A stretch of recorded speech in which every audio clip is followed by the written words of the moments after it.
Good afternoon, and thank you for joining us today. The National Caucus and Center on Black Aging, NCBA, Health and Wellness Program observes Older Americans Month this May by focusing on the Administration for Community Living theme, Age My Way, and by hosting a series of 4 webinars. Our webinar today, Healthy Living for Your Brain and Body, is presented by Michael Smith. Michael Smith is community educator and support group leader with the Alzheimer's Association National Capital Area Chapter. Mr. Smith is retired from Georgetown University, where he served as director in the university's Office of Institutional Diversity, Equity, and Affirmative Action for over 20 years. He received his undergraduate degree in psychology from Georgetown University and his master's degree in social work from Howard University. Welcome, Mr. Smith. Thank you, and the floor is yours. Thank you, Ms. Telsford, and thanks to the National Caucus and Center for Black Aging. On behalf of the Alzheimer's Association, we're just delighted this afternoon to present on healthy living for your brain and body. This is one of our premier presentations that we do from a proactive and preventive measure, so that not only in terms of talking about issues related to dementia and Alzheimer's, but other health conditions, that we're all ensuring that we're leading a healthy lifestyle, which will mitigate the risk for health conditions like Alzheimer's and other diseases that affect us over the course of time. If we can go to the next slide, we're going to talk about what our learning objectives are for this afternoon. So our hope is that by the end of the program, you'll be able to identify the reasons for taking care of yourselves as you age. And we're going to list strategies to help you age well in the following 4 areas. 1, cognitive activity. Secondly, physical health and exercise. Thirdly, diet and nutrition. And then finally, social engagement. And it's important that you make your own plans for healthy aging. Matter of fact, as we get closer to the end in the chat section, I will send a link that has a workbook that you can utilize to keep track of some of your activities related to physical health or diet or cognitive activity, and hold yourself accountable, if you will. And one of the ways too of kind of reinforcing holding ourselves accountable is by a buddy system. If you can partner with your husbands or spouses, a church member, a neighbor, and hold each other accountable, and making it a fun sort of challenge, if you will, that can also reinforce things. So now let's talk a little bit about the factors that contribute to how we age as human beings. So we're going to talk about aging and health in the next slide. So aging depends on a couple of things. There's some ways in which we age that we all have in common, and many of these are outside of our control. So as an example, our hair typically turns gray, and in my case, I don't have much hair anymore. Our skin wrinkles, or our eyes tend to focus less effectively while reading. Matter of fact, I was listening to the Today Show, and they had an ophthalmologist was talking about the importance of 20-20-20. For those of us that are working remotely and doing a lot of screen time like this, making sure we're taking 20 seconds to blink, taking some 20 minutes away from the screen, taking 20 minutes to even look at some things long distance, so that we're giving our eyes some rest, if you will. So that helps, with eye issues, particularly in terms of reading, things of that nature. And as individuals, though, we each age differently. And how that happens takes place contingent on our genes. So some of us may unfortunately have predispositions because of family history for cancers, for leukemia, for other things. We each have genetically predisposed things related to age. Again, there's certain family members, unfortunately, I know on my mother's side of the family, as an example, coronary disease was quite prevalent, and a number of her siblings passed away early. On my late wife's side of the family, longevity seems to run in her family. She now has a 95-year-old aunt who is still sharp as a tack. So other families may develop diseases that may limit their lifespan. And these things are all, unfortunately, beyond our control. However, there are many aspects of aging over which we do have some degree of control. And these aspects of aging include things related to our lifestyle or environmental factors associated with how we age. Even in families with genetic predispositions towards particular conditions, there are lifestyle and environmental interventions that may help to alter the course of those conditions in a significant way. So we can start by adapting habits to potentially improve our overall health. And these habits may help keep our bodies and our brains healthy as we age. And speaking of the brain, let's go to the next slide. Here we want to talk about how the brain functions and how it works. And the brain, if you will, controls all of our bodily functions. It includes our thoughts, our movements. It is the control center, if you will, of our entire bodies. And there are approximately 100 billion nerve cells called neurons in the brain. They are structured like branches of a tree, creating a network of pathways through which electrochemical signals are sent to form thoughts, feelings, and memories. Unfortunately, Alzheimer's disease progressively destroys brain cells as it moves throughout the brain, affecting more functions as it progresses. We have known for years that the body and the brain are indeed connected, and that is what helps to ensure that what's good for our bodies also ends up being good for our brains. And science is able to tell us why this is true and what we can do to maximize our health. Much of the body-brain connection is due to the fact that the brain is nourished by the body's richest network of blood vessels. The oxygen and other elements delivered to the brain through our bloodstreams keeps the brain nourished. Believe it or not, for each heartbeat, 25% of our blood is being moved to the brain. And that is why keeping the body in good working order helps keep the brain fueled to do its work. And now we'll move to the next slide. We just talked about the heart-brain connection. Now we're going to move to the next slide that's going to talk a little bit about Alzheimer's and dementia. And while that's not the focus of this afternoon's conversation, we're just wanting to touch upon this. If you ask someone you know who is over the age of 50 or 60, you may hear discussion of increased feelings of comfort with who they are and who their sense of personhood is. And they're less concerned about the opinions and criticisms of others. Those in their 70s and their 80s may talk about the wisdom that comes with life experience and their appreciation of this perspective. As we age, there are changes that take place in our bodies and our brains, and many of these are to be expected as typical age-related changes, such as some decline in the ways our brains might process information. So as an example, we may end up forgetting people's names. We might on occasion forget how to work that remote control or some new electronic gadget. However, there are other things that more directly impact in a significant way how our brains function. And one of those is, unfortunately, Alzheimer's disease and other forms of dementia, which result when the brain is compromised in some specific ways. It is a neurodegenerative disease. And unfortunately, currently, there are no proven methods to prevent, cure, or even slow the progression of Alzheimer's disease. There are habits, though, that can help maintain or potentially improve our overall health. So if you will, again, kind of taking a proactive prophylactic perspective, what we're doing to improve our overall health can also improve our overall brain function. And these habits may also help ensure that our brains remain as healthy as possible as we age. And although this program, again, is not specifically this afternoon about Alzheimer's or dementia, it's helpful to know some basic information about these conditions.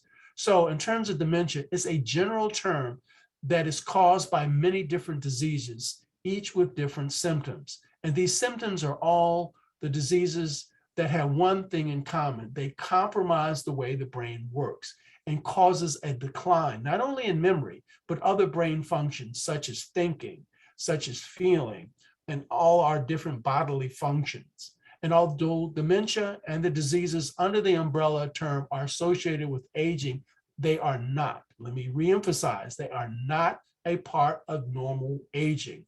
If they were, every single one of us would develop as we age some form of Alzheimer's or dementia, and we know that's not the case. Alzheimer's disease is the most common form of dementia. Most folks have anywhere from 60 to 80% of cases related to Alzheimer's, and some of these risks for dementia include age, genetics, head injury, medical conditions like cardiovascular factors, and also fewer years of formal education. We will discuss this afternoon some of these risks in more detail during the course of the program. And there are some therapies that have been developed to help treat symptoms of the disease, and these are effective in some people for a limited period of time. However, they do not slow the progression of Alzheimer's.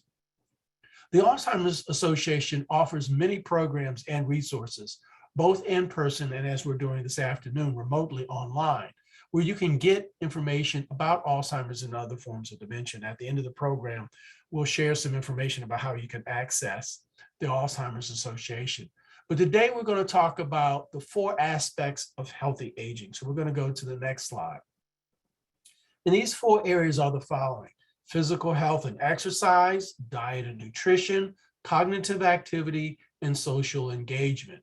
We'll look at what the most common research tells us about the changes we can make in each of these areas that can help our bodies and our brains age as well as possible. And as we touch on each of the areas, think about how you can apply this research to your own lives. Consider how you can do some of the following. What are the things that you enjoy? What makes you feel good? What enlivens you, gives you a sense of passion?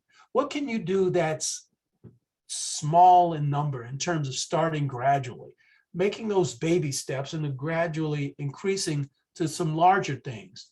And regardless of our age, whether we're in our 50s, 60s, 70s, 90s, and for those who are blessed to be in their hundreds, we can start now, regardless of what our current ages are. Whenever possible, think about how you can make changes that affect more than one area at once to maximize the health benefits of your habits. So connecting maybe physical with diet or physical with social, those kind of connections kind of both undergird and further reinforce the synergy around healthy living, okay?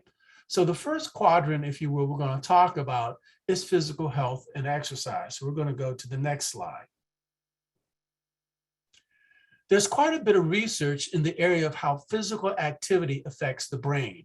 And many studies have indicated that engaging in physical activity is associated with the lower risk of cognitive decline. So many researchers say that if people had to choose one thing to do to improve their brain functioning, it should be exercise.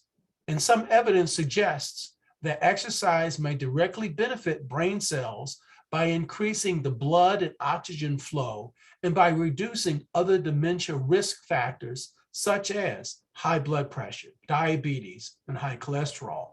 However, there is no single recipe for what works best.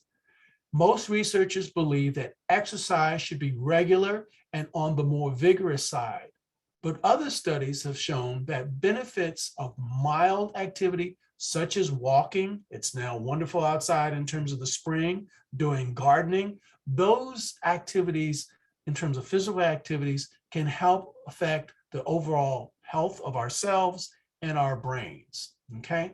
So we're going to move to the next slide. We're going to skip this video and we'll move on to the next slide. So let's talk some more about physical health and exercise.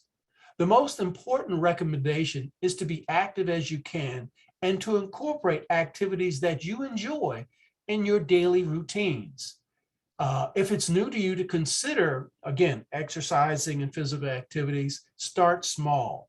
Walk around your neighborhood. If you're in a condo or an apartment, walk around your apartment, walk around the apartment complex, take the stairwell on occasion instead of taking the elevator. Take a few steps at a time. If you're going out and about, going to the mall or the grocery store, parking your cars as far away as you feel comfortable, and then walking back to the grocery store. These little changes add up. And research has shown that even 20 to 30 minutes of walking a few times a week can have healthy benefits. Also, participate in cardiovascular activity on a regular basis.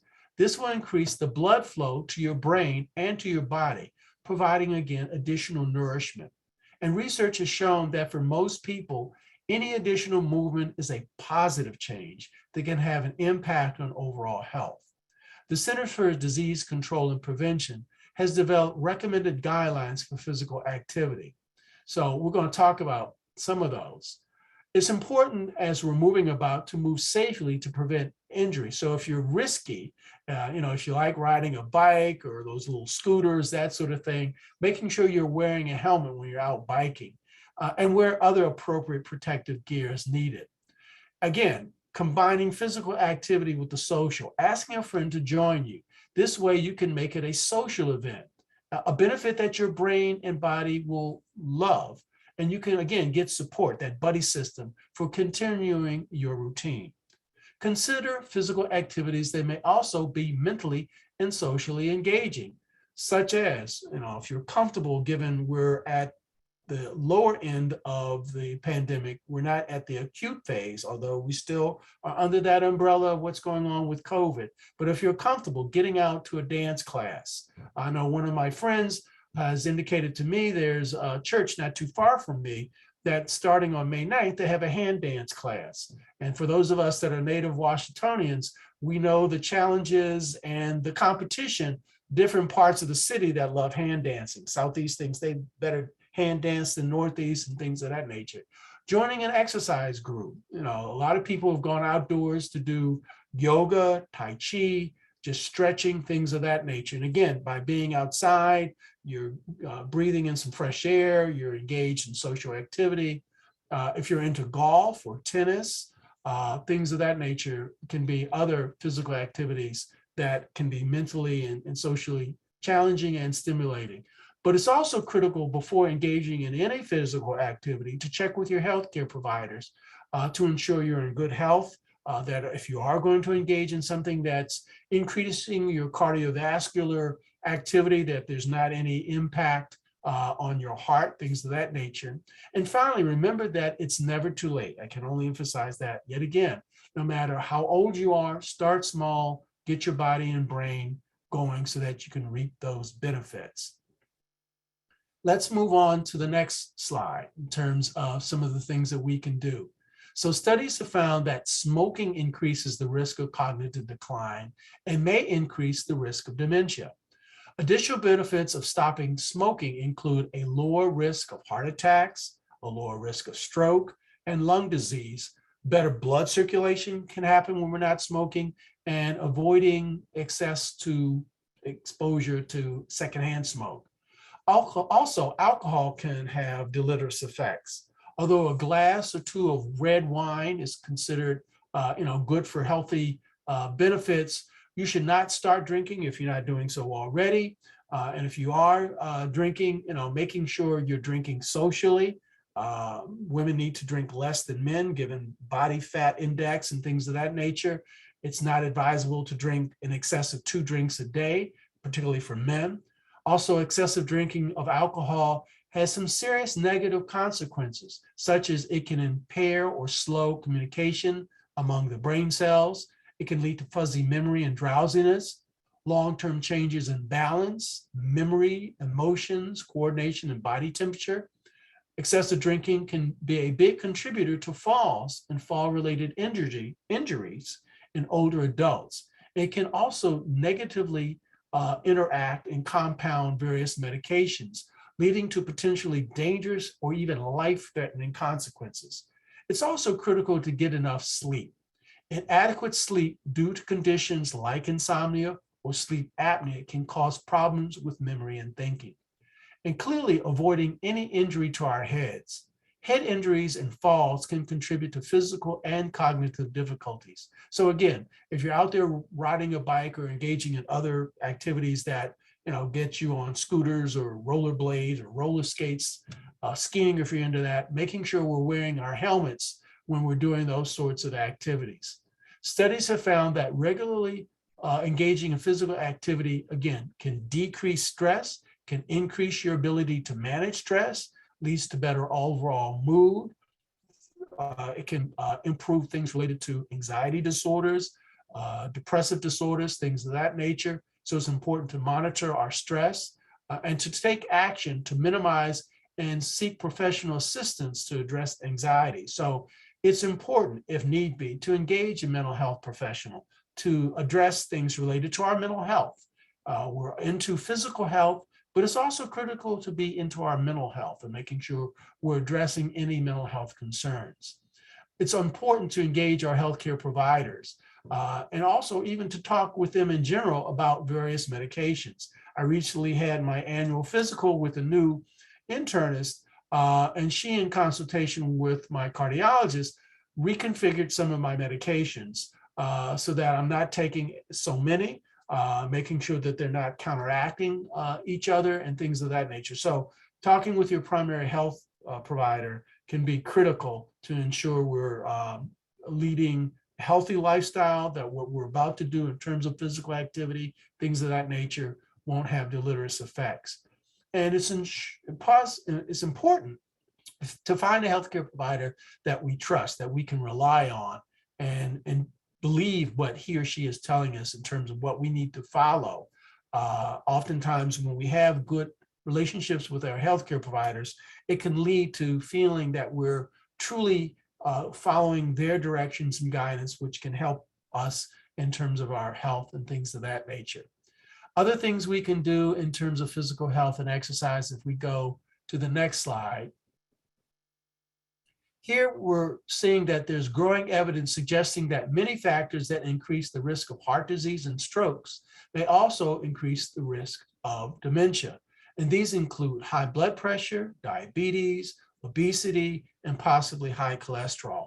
And unfortunately, in African American and other communities of color, we're twice as likely to, unfortunately, have these kinds of health conditions. And so it's even doubly critical that we're monitoring our blood pressures and our propensity for obesity and diabetes so that we can ensure that we're engaging in healthier lifestyles.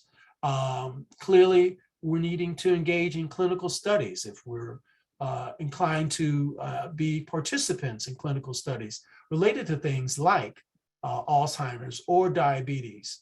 And research has shown that an increase in the risk of cognitive decline and dementia among individuals who have diabetes. And although diabetes has not been shown to cause Alzheimer's, there is a relationship or correlation, if you will, between those who have diabetes and those who get dementia. So making sure we're monitoring diabetes, obesity, things of that nature, and trying to mitigate them. Studies have also found that midlife obesity may be associated with an increase in dementia. Research done on treatments to reduce midlife hypertension suggests that they may also reduce the risk of cognitive decline. And studies have shown mixed results for the relationship between high cholesterol levels and dementia. We do know that a good cholesterol level is good for the heart. And again, what's good for the heart may also be good for our brains. The best way to combat these health concerns is to get your cardiovascular factors mentioned above tested regularly. And again, working with your healthcare provider to understand what the results mean for you in particular and for your overall health. Be aware that changes from previous levels to help determine whether changes are needed to stay healthy. So in other words, getting that good baseline, making the appropriate changes in consultation with their healthcare providers. And as I mentioned, African Americans, Latinos, and other ethnic groups tend to have higher rates of the conditions I mentioned, high blood pressure, diabetes, and things of that nature. And I know even for the NCBA, there was a study that you all did, Blacks and Aging in America, and it indicated that older African Americans lag behind white Americans in each of the 5 key social determinants of health, as defined by the Center for Disease Controls and Prevention: education and access and quality, healthcare quality, neighborhood and the environment, social and community context, and economic stability. So being aware of those factors, we need to be cognizant, we need to be proactive, we need to be very positive and purposeful in how we're attending to our health and these impacts, these social impacts as well, that can impact us so that we are leading a healthier lifestyle, okay? Now let's move on to the next slide. And we're wanting to talk here about diet and nutrition. Again, we know that a healthy fueling of the body benefits our brain functions, but there are many differing opinions about what is the best way to eat to maximize health. Research in the area of the relationship between diet and cognitive functioning is somewhat limited, but it does point to the benefit of two diets in particular, the DASH diet, and that acronym DASH stands for Dietary Approaches to Stop Hypertension, and also the Mediterranean diet. The dietary approaches to stop hypertension, or the DASH diet, is a flexible and balanced eating plan. And studies have shown that the DASH diet lowers high blood pressure and improves levels of blood lipids, which are the fats in our bloodstream, which may also help reduce the risk for developing cardiovascular disease. Because the DASH diet is a healthy way of eating, it offers potential healthy benefits beyond simply lowering blood pressure, including the reduction in the possibility of osteoporosis, cancer, heart disease, stroke, and diabetes. And the Mediterranean diet incorporates the basics of healthy eating along with other components characterizing the traditional cooking styles of countries bordering the Mediterranean Sea. A research analysis of more than 1.5 million healthy adults demonstrated that following a Mediterranean diet could reduce the risk of death from heart disease and cancer, and may also reduce the incidence of Parkinson's and Alzheimer's disease. Again, it's never too late to adopt a healthy heart diet. Studies have shown that making these changes, even in later life, may have benefits to our brain health. We're going to skip the next video, which I think is in the next slide, and we're going to move on. So we'll skip this and we'll move on to diet and nutrition and what we should be eating and what we should be avoiding. And there are simple ways to adopt a healthy diet that may benefit your body and your brains. And we're probably, we all know this, but it's always good to reinforce it, to have reminders, if you will. And so on one side of the chart here, on the left side, we can see suggestions that incorporate principles both from the DASH and the Mediterranean diet, making sure we're incorporating vegetables into our daily diet, eating those leafy green vegetables that have shown to have healthy benefits. And I know for us, particularly in the African-American community, we love our collard greens. I know my father used to love collard greens, mustard greens, and kale greens. He'd mix them all together, and he put them in good old fatback. Boil the heck out of them with that fatback. But over the course of time, particularly once I got married and my late wife and I talked about health and diet, we said, you know what? We're not going to cook with fatback or any other kind of ham or anything like that. We found a way to use some balsamic vinegar, some onions, some other herbs and spices, and mix them up. And they taste just as delicious, and they're a heck of a lot healthier than having that fatback. Eating a diet rich in fruits, and some studies indicate that certain fruits, such as blueberries, blackberries, are particularly helpful. They have an increase in antioxidants and things of that nature. Eating nuts, particularly walnuts and almonds, beans, whole grains, those are things that are very, very healthy. Eating lean meats, fish and poultry, and clearly choosing foods that contain polyunsaturated and monounsaturated fats, which are found again in things like nuts and vegetable oils and fish. Vegetable oils like olive oil. Eating fish, particularly fish that, again, has antioxidants, salmon, things of that nature. Clearly avoiding a diet which is low in saturated and trans fats, and staying away from processed foods, deep fried foods. I must admit, it's been quite some time. I used to love, the debate between Kentucky Fried Chicken and Popeye's chicken. Luckily, I don't have fried chicken anymore. I always either broil or saute my chicken when I have it. Also, the importance of avoiding excess sugar and salt. So those are some of the things that we can do. And moving on to the next slide, some other things that we can do. A healthy diet helps to increase intakes of important vitamins. Some research has shown that vitamins such as vitamin B and vitamin E and C together, also vitamin B12, can help lower our risk for cognitive decline and possibly Alzheimer's disease. Dietary supplements and nutricals or medical foods are made for those with nutritional deficiencies and are to be used only under the supervision of a physician. And labels for medical foods or supplements cannot make drug claims or state that they alleviate symptoms of diseases because they are not drugs and they're not defined as such by the Food and Drug Administration. And many are created with little or no regulation. So be cautious. That's the takeaway from this. Be cautious of the various supplements. Again, have a conversation with your healthcare providers. Okay. Also, what we're wanting to talk about now is cognitive things. When we talk about cognitive things or cognitive activities, it's a term used for keeping our minds active.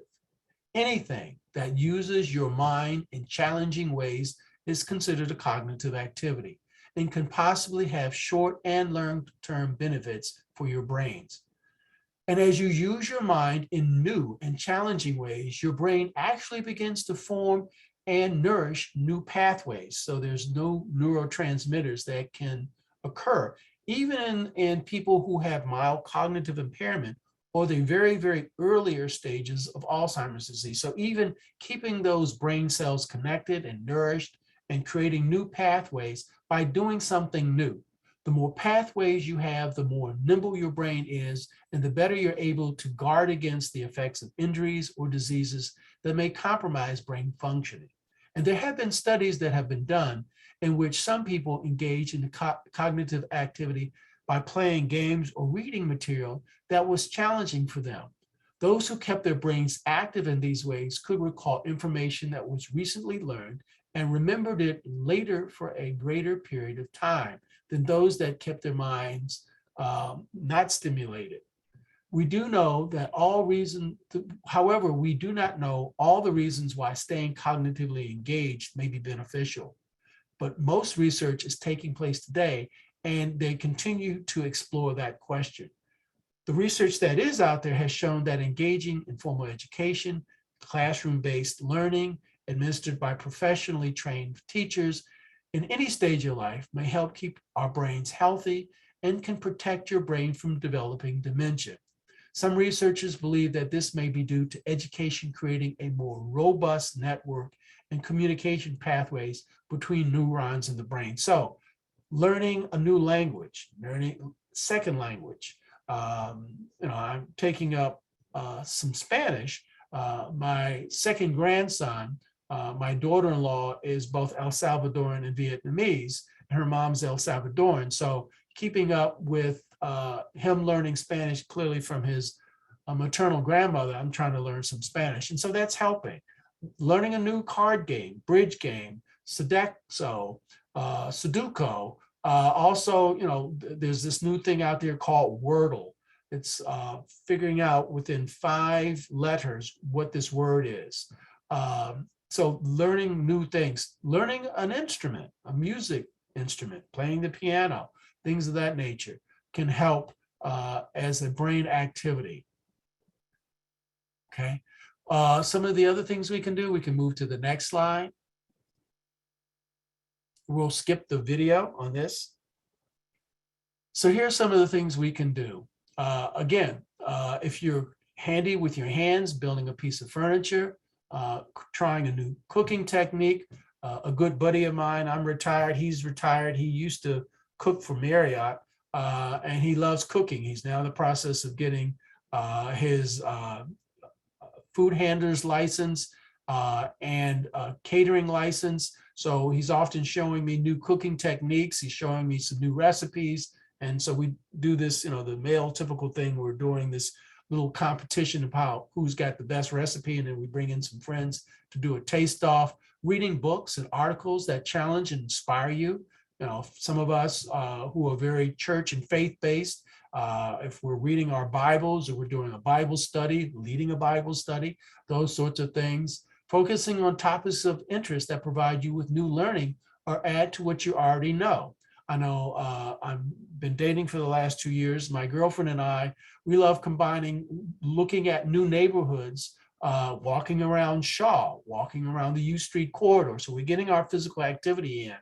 And as we're going to different places, learning some history about that particular neighborhood. Completing puzzles, as I mentioned, Sudoku, playing bridge, things of that nature.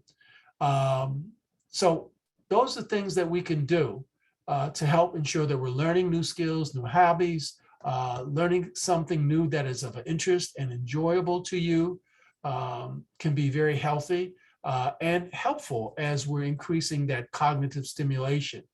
Engaging in ongoing learning. A lot of people say life is a lifelong process of learning.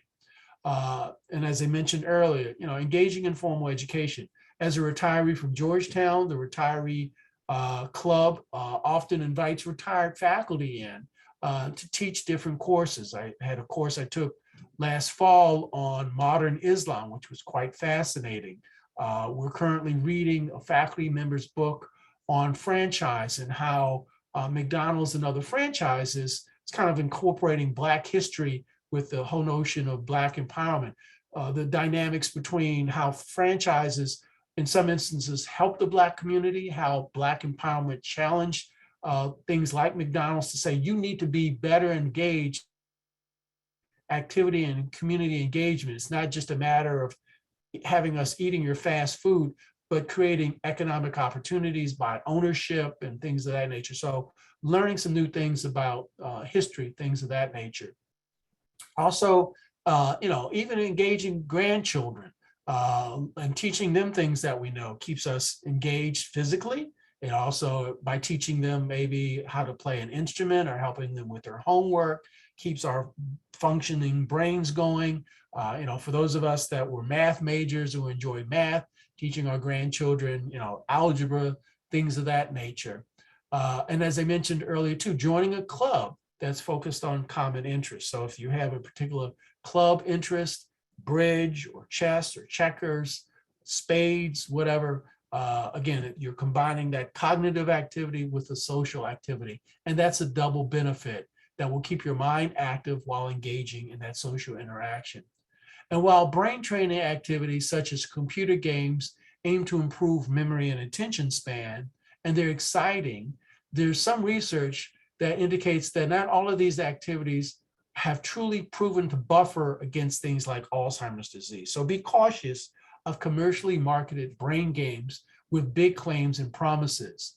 One of the best ways to stretch your brains and your minds is to be as resilient as possible, is again to consistently engage in activities that involve new learning and solving problems. Be sure to choose activities again that you enjoy, so it's not much of a challenge and it's not a burden, but something that you're enlightened and have some passion with. And that again increases the likelihood that you're going to continue to engage in those sorts of activities over the course of time. And we'll go on to the next slide.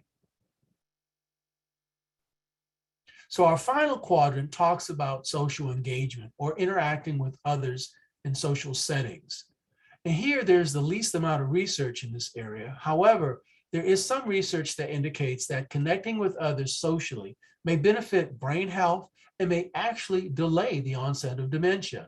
Those who are engaged with other people also tend to have reduced rates of mortality and disability.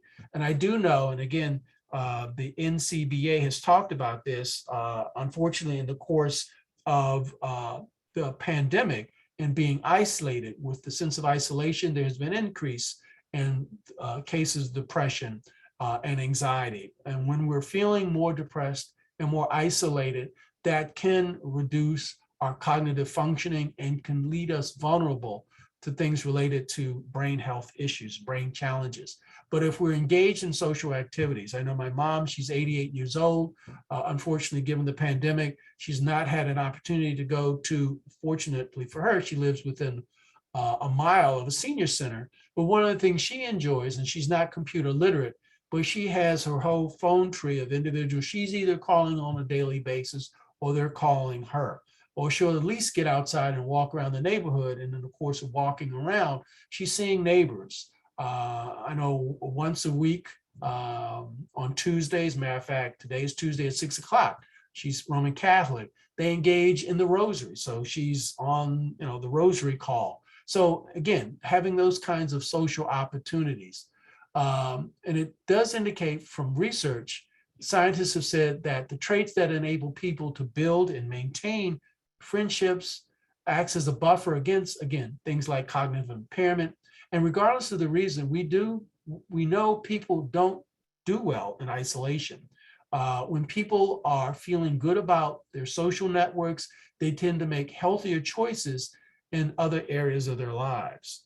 And there are a variety of ways to connect with others and reap the physical benefits of social interaction. As always, pursue activities that are meaningful to you. They will provide the greatest connection with those around you and will keep you engaged.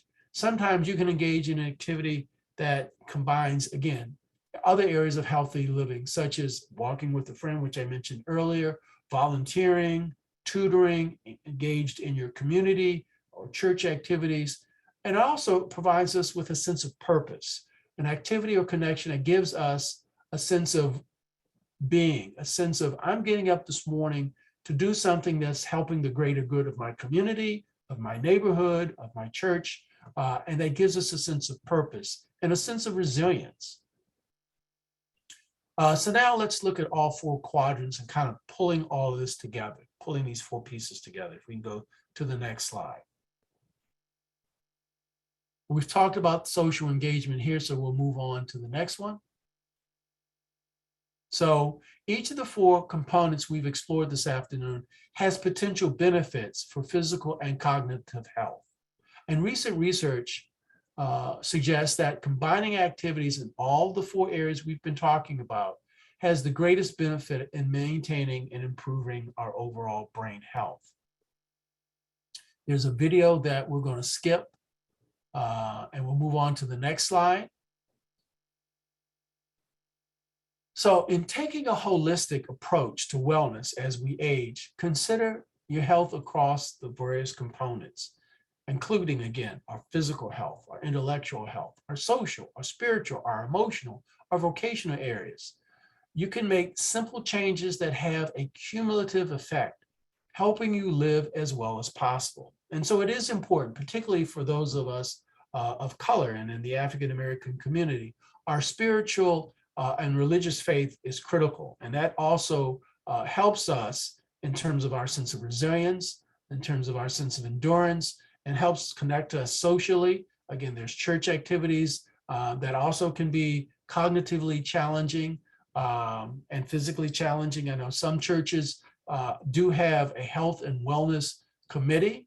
Some have what's called a Stevens ministry. They're out there helping other parishioners or congregants with things. And so if we're engaged in those sorts of ministries, again, it keeps us active, it's new learning, things of that nature.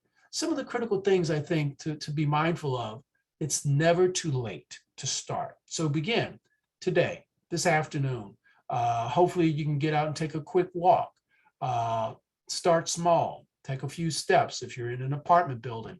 Even if you're in your apartment, walking a few times from the kitchen to the living room, things of that nature. Pick one area to start with and expand from there. So, maybe it's just walking around the block. Maybe it's doing the crossword puzzle. Maybe it's doing Sudoku, making your changes in a step-by-step, gradual way, but a progressive way. And doing it in terms of the things that you enjoy. If you don't enjoy the real physical, vigorous things, then don't do that. You don't want to do something that's going to be a burden or an extra chore, if you will. So the more you enjoy the activity you've chosen, clearly, the more likely it is that you're going to follow your plan and stick with it. and do something that's manageable in the time that you have available. And again, sticking with something that you can do and making the healthier choices, putting away when it comes to eating, the high polysaturated and high fat foods. Eat a nutritious diet. We talked about the DASH diet. We talked about the Mediterranean diet. Excuse me. Figuring out ways we can reduce our stress. And then making a plan and sticking with it. And again, I'm going to share momentarily the link to the workbook, which will allow you to keep track of your progress. And it's important to reward yourselves for those small changes. So, if you've got a buddy system, a church member, a neighbor, apartment, next door neighbor, saying, hey, we did really good. We both took those 15-minute walks today, that sort of thing. Great. And giving ourselves a pat on the back. And being able to talk positive about the changes that we're making with others. That's important. And again, celebrating the victories. It's important to have fun as we're doing these various things, and rewarding ourselves for our successes. So as we move on to the next slide,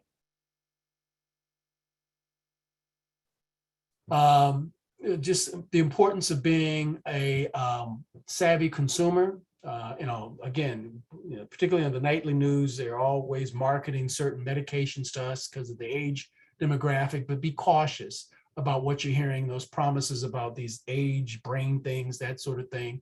Always consult with your doctor, talk with your local pharmacist in terms of the interactions of your medications, things of that nature, and the Alzheimer's Association can be a resource. Let's move to the next slide. And just a little bit of information about the Alzheimer's Association. We have a 24/7 helpline that's available. We're staffed by trained counselors. They know various languages. We can service over 200 languages. For those who are hearing impaired, there's a TTY service. There's also a live chat, so you can get in there and pull up a question or engage in an actual chat with somebody.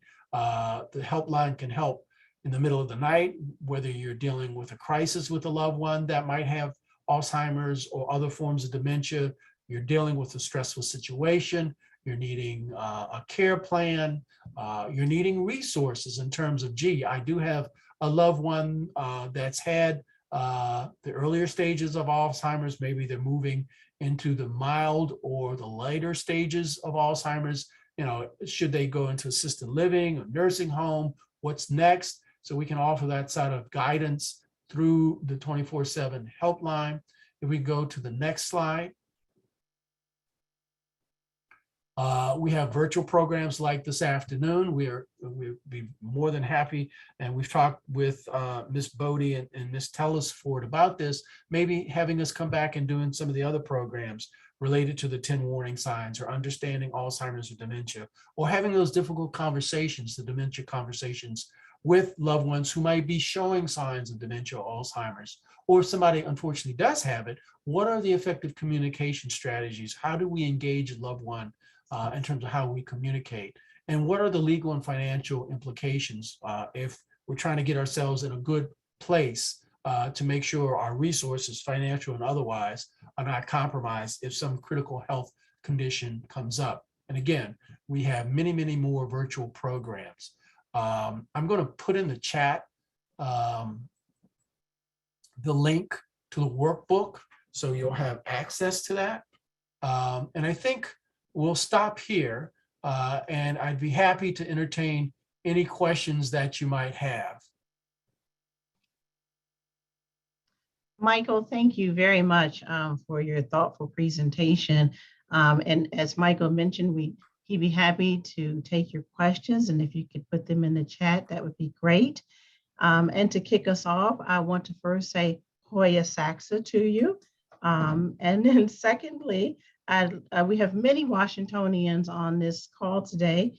And the first question that came in from myself and our guest is, can you please tell us where the hand dance class is on May 9th? The hand dance class, it's called the Church of Transfiguration. It's in Silver Spring on New Hampshire Avenue.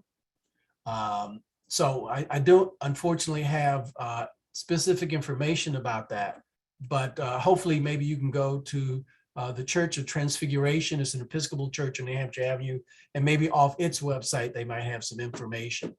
Or do a quick Google search about hand dance classes in the DC area, and you might be able to get a listing of the hand dance classes. Okay. And while we wait for those questions to come in, I have two questions that I'd like to ask you. You spoke to eating more vegetables and eating fish and other types of lean meat. When it comes to selecting our vegetables, do they have to be organic? And when it comes to selecting our fish, does it have to be wild or farm raised? Now, I'm not a nutritionist, so don't hold me to what I'm saying. I think clearly, things like organic vegetables or naturally wild caught is better. Nonetheless, if they're farm raised salmon or sockeye salmon or things that are not organic, we're blessed here in the DC area. Unfortunately, there are some food deserts in certain parts of the city, but we are blessed with a lot of farmers markets. So I would encourage folks to go to the various farmers markets. Again, maybe walking if you can to a farmer's market, engaging in some social activity, talking to those who are selling the fresh produce, but purchasing those sorts of things. I think the critical thing is in terms of vegetables, eating those leafy green vegetables, the asparagus, the spinach, broccoli, things of that nature. That's going to really kind of help us. Salmon, other fish, tilapia, fish that are oily. I know my cardiologist said, Mr. Smith, try to eat fish at least 3 times a week. Because again, that's going to help our bodies. And if we're going to eat meats like red meats or pork or chicken, getting the leanest cuts possible so that, we're not ingesting a lot of those fatty things that are not good for our bodies. Okay, thank you for that. And we have a question in the chat, and someone asked if you can expound upon the DASH and Mediterranean diets. Okay, so again, the DASH diet is to help prevent, cardiovascular sorts of things. The Mediterranean diet came out of, think about people who live in the southern parts of Italy, those who live in North Africa. They're eating a lot of olives. They are adjacent to a lot of seaports with fish. They're eating a lot of vegetables. They're eating a lot of produce. They're not eating a lot of fatty substances. And so they're eating a very healthy diet, and they're living very long lives. It was, I believe on PBS a year or two ago that focused on a small town in southern Italy. And it was interesting because the people had to usually walk, so therefore exercise, to their local farmer's market or the local town square where there was produce and other items. So exercise, they're purchasing healthy foods. They're talking again with the vendors, the neighbors, those in the community. So they're engaging in all these healthy activities. And then they're going home, cooking in olive oil. They're not frying things. And so all of this was helping with their longevity. So you can Google Mediterranean diets. You can Google the DASH diet. There are cookbooks that have recipes out there for the different things that you can cook. If you want to explore vegetarian diets, vegan diets, that's great, I think, too, in terms of making some changes in our eating habits that can be healthy. Again, staying away from the fried food, staying away from a lot of red meats, will help us overall in terms of our health. Thank you. Our next question reads, can you please speak to adequate sleep? How many hours of sleep do midlife adults really need for a healthy brain health? I'm not a physician, but most research will show on average 6 to 7 hours a night. Because what helps when we sleep, it kind of helps the brain to re-nourish itself. It's not working. We're replenishing the blood that we're breathing in, and as I mentioned earlier, the heart's pumping 25% of our blood to our brains. So that sleep can be really, really critical to our overall mental health and to our overall brain health. So it is critical to get adequate sleep. And if you are struggling with things like sleep apnea and things of that nature, talking with our healthcare providers, if we need to engage in a sleep study, if you need to, in consultation with a healthcare provider, consider things like over-the-counter things like melatonin or prescribed medications. Again, your healthcare provider can best direct, but sleep is critical for a healthy brain. And it looks like we have a piggyback question to sleep. Someone wants to know, it reads, I sleep with the TV on. I cannot sleep in a dark room. The TV gives me comfort. Is that impacting my road to a healthy brain? Again, I'm not a healthcare provider, so what I'm about to say, take it with a grain of salt, if you will. As long as, even with the TV on, that person's being able to sleep, that's helpful. Secondly, hopefully they can get to what's called deep sleep or REM sleep, where we're having rapid eye movement. That when we're in our deepest sleep, the rapid eye movement phase, that's when we're in the healthiest part of our sleeping. And so if they're able to dream in the course of watching that TV, that's usually when we're in REM sleep. If they can sleep, again, on average 6 hours a night, even with the TV on, that's fine. Most research will share and say, though, that sleeping in a dark area, sleeping in a comfortable area, where there's not a lot of activity, is the best environment for the healthiest type of sleep. But again, if somebody's able to sleep with the TV on and they're getting in their 6 to 7 hours, God bless them. That's great. Okay, thank you. And the next question reads, if I can't make it to my doctor's office, where can I get my blood pressure, blood sugar, weight, and cholesterol checked? Good question. If there are urgent care centers in one's neighborhood, those are various areas, I think. I'm not sure if some of the pharmacies like the CVS's or Giant, I think most CVS's have a Mediclinic in it. Some of the places too typically have, the blood pressure machines. I know during the pandemic, they closed a lot of those areas down because they didn't want people to cross contaminate, if you will. But check with your local pharmacist to see if their Mediclinic is open, and if you can go in and get your blood pressure checked, cholesterol level checked, things of that nature. Thank you, Michael. And the follow-up to that question is, do I need insurance to go to the pharmacy or grocery store to have those items checked? I would advise to call ahead. That I'm not sure. There may be, in checking with the district government, there may be certain services through the Department of Aging that are free without insurance. But I'm not an expert on that, but I would venture that you check. I would also encourage you to go to, again, the 24/7 Alzheimer's hotline, and maybe they can direct you to specialists get more specifically answer that kind of question.